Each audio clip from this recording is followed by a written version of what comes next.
Voilà, bonjour, heureux de partager ces moments avec vous. Voilà, c'est un privilège, une joie de pouvoir ouvrir la Bible ensemble. Que Dieu soit béni, nous encourager, nous exhorter. Une parole qui peut, et je le crois de tout mon cœur, faire du bien. Voilà, à chacun d'entre nous. Moi, elle me fait du bien lorsque je la lis et je veux le partager avec vous, tout simplement. Nous allons lire ce passage qui est bien connu des lecteurs de la Bible. C'est dans l'évangile de Matthieu, c'est au chapitre 8, au verset 23. C'est quand Jésus va calmer la tempête. Jésus va exercer son autorité. Et voici ce que nous lisons. Verset 23, il est écrit: « Il monta dans la barque et ses disciples le suivirent. Et voici, il s'éleva sur la mer une si grande tempête que la barque était couverte par les flots et lui, il dormait. Les disciples s'étant approchés, le réveillèrent et dirent: Seigneur, Seigneur, sauve-nous, nous périssons. Et il leur dit: Mais pourquoi avez-vous peur, gens de peu de foi? Alors il se leva, menaça les vents et la mer, et il eut un grand calme. Et ces hommes furent saisis d'étonnement. Mais quel est donc celui-ci, disait-il, à qui obéissent même les vents et la mer? Amen. Voilà, je dis Amen parce que ce que nous lisons, c'est la parole de Dieu. Et ce qui s'est passé, c'est un miracle de Dieu. Notre Dieu, le Dieu de la Bible, c'est un Dieu de miracles. Ce n'est pas un petit Dieu comme quelques-uns peuvent le penser, ou peut-être comme certains pensent encore, n'est-ce pas? C'est ce Dieu qui, oui, a fait des miracles, mais ça c'était pour dans des temps plus anciens. Aujourd'hui, est-ce qu'il est bon de demander au Seigneur de nous bénir? Est-ce qu'il est bon de demander au Seigneur de nous guérir, de venir pallier à nos besoins? Eh bien, je voudrais vous dire ceci, mes amis, mais oui, il est bon, et c'est recommandé. Vous voyez, c'est recommandé de demander au Seigneur. Quand on n'en est plus à se poser la question, comme ses disciples, mais quel est donc celui-ci? Ils auraient dû agir différemment, puisque quand même ils connaissent le Seigneur, ils ont vu aussi les miracles. Mais là, ils sont dépassés, ils sont en pleine tempête. Pourtant, ce sont des gens qui connaissent la mer, ce sont des marins, mais là, ils sont dépassés, ils ne peuvent rien faire. Et combien ce matin pourrait dire ceci, mais il y a des situations dans notre vie où nous sommes dépassés. Nous savons comment nous y prendre, comment allons-nous faire? Est-ce qu'on va pouvoir s'en sortir? Mes amis, vous avez remarqué ce qu'ont fait ces disciples. Ils ont eu quand même une attitude, je dirais ici, positive. Et ça, c'est la première des choses qu'il faut retenir, c'est qu'ils ont crié au Seigneur. Et quand ils ont vu qu'ils ne pouvaient pas s'en sortir, eh bien, ils ont crié au Seigneur en disant: Seigneur, sauve-nous. Vous voyez, ce qui est important, c'est que bien que le Seigneur dormait dans la barque, le Seigneur était présent dans la barque. Et il y a peut-être des situations où on peut penser ou imaginer que le Seigneur est loin et peut-être en train, je vais le dire, mais de dormir. Ne croyez pas cela. Parce que la Bible dit qu'il ne sommeille ni ne dort celui qui garde Israël. Et je crois que le Seigneur est celui qui nous garde, comme il garde Israël et ses enfants. Mais je crois que le Seigneur voulait les amener à vivre une expérience nouvelle avec lui. Réaliser et reconnaître que vraiment, il n'y a que lui qui puisse intervenir dans ce genre de situation. Alors, qu'ont-ils fait? Ils ont crié à Dieu.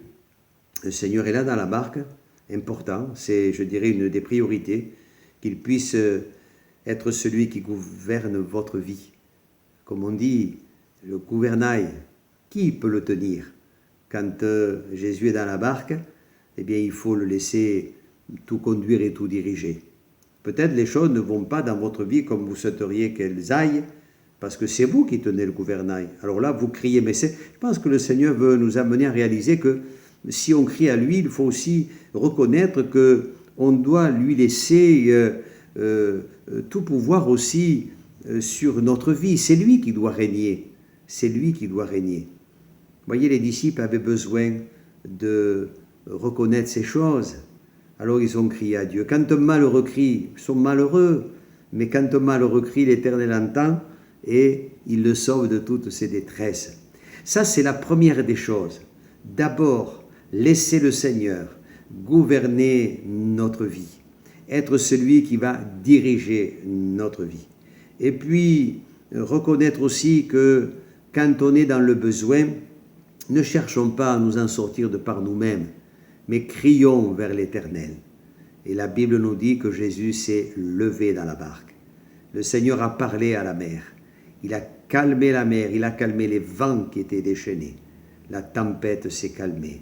Les tempêtes, on en connaît tous, plus ou moins. Cette dame me disait il y a quelque temps, je connais une tempête terrible. Mon mari est malade. Et on pensait avoir des jours plus heureux puisqu'il vient de prendre sa retraite. Et elle me disait maintenant, nous sommes dans un tourbillon. C'est invivable. Alors je lui ai dit, mais si vous connaissiez Jésus, vous connaissez Jésus? Et vous qui êtes derrière vos écrans, vous connaissez Jésus? Vous en êtes toujours peut-être à dire, mais quel est donc celui-ci? Est-ce que vous le connaissez comme il mérite d'être connu? Et je disais à cette dame, et c'est ce que je voudrais vous dire ce matin, Jésus, c'est le Fils de Dieu. Et c'est celui qui, sur la croix du Calvaire, il y a 2000 ans, en donnant sa vie, a essuyé la plus terrible des tempêtes qui soit. Quand Jésus a dit, tout est accompli. Mes amis, et c'est ainsi que le calme revient dans notre vie. Il est bon de le connaître ainsi. Il calme la tempête de la maladie. Le lépreux est venu vers lui. Dans Marc au chapitre 1er au verset 40. Vous le lirez, vous connaissez ces passages. Relisez-les. Il est venu vers Jésus. On imagine le contexte de vie de cet homme, un lépreux. Mais il a dit au Seigneur cette prière qui est sortie de son cœur, mais qui a jailli. Cet homme est venu à genoux et il s'est jeté aux pieds du Seigneur. Si tu le veux, tu peux me rendre pur. Et Jésus a dit, je le veux. Mes amis, n'allez pas chercher la volonté de Dieu bien loin. Je vous en supplie. Mais la volonté de Dieu, c'est de purifier, c'est de vous guérir et c'est de vous bénir. C'est ça la volonté de Dieu. C'est que nous puissions recevoir son amour et réaliser combien il nous a aimés, combien, si nous lui faisons confiance et si nous nous attendons à son intervention, alors nous verrons les choses changer dans notre vie. Il y a d'autres tempêtes.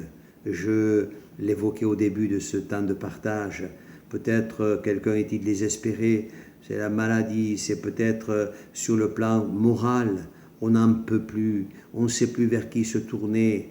Alors, comme ses disciples, criez vers le Seigneur, priez-le.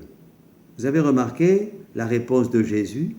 Jésus a dit, mais n'ayez pas peur. Jésus leur dira, mais pourquoi avez-vous peur? Pourquoi avez-vous peur, gens de peu de foi? Je crois que d'avoir peur, c'est quand même normal. Il y a des situations où c'est normal. Et je peux vous dire aussi qu'il y a eu des moments où il y a eu quelques craintes, quelques peurs. Mais ce que Dieu voudrait ce matin, c'est nous encourager. C'est nous encourager. Et au niveau de la foi, voyez surtout au niveau de la foi. Peut-être que votre foi a quelque peu faibli, cela peut arriver. Il ne faut pas se culpabiliser. Vous savez, des choses qui sont tout à fait normales quand on est en pleine tempête. Et je répète, quand on ne sait pas comment on va s'en sortir, mes amis, on est peut-être dans tout un tas de questionnements. Mais quand on connaît le Seigneur, et je dirais même quand on connaît le Seigneur, on sait qu'il est le Tout-Puissant. On va lui dire, Seigneur, c'est pas quel est donc celui-ci, mais c'est celui que je connais. Je sais que c'est celui qui peut intervenir dans ma vie.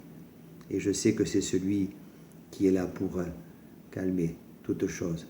Une parole de Jésus. Jésus a eu ici encore toute autorité. Et ça, nous devons le croire. Et nous devons peut-être nous en rappeler encore ce matin. Il a tout pouvoir. Oui, dans le ciel et sur la terre. Quelle que soit la tempête, la difficulté pour toi aujourd'hui, mon ami, Jésus l'a permis, certainement.